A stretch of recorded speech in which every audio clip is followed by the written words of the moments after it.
Hello my lovely friends, welcome to my channel Simple Art Ideas. In today's video I'm going to paint some flowers with this very beautiful color.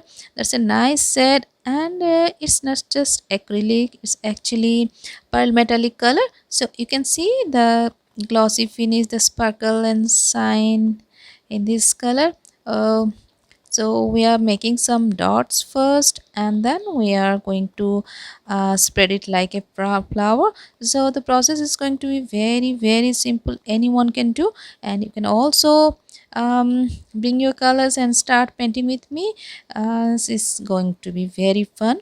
And also at the end I am going to use the toothbrush technique, so how you can sprinkle colors with toothbrush, the spray technique. To add some beautiful effects to the painting.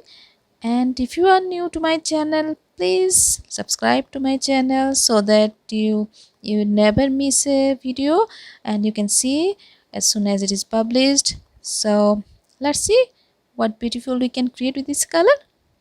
Have a good day.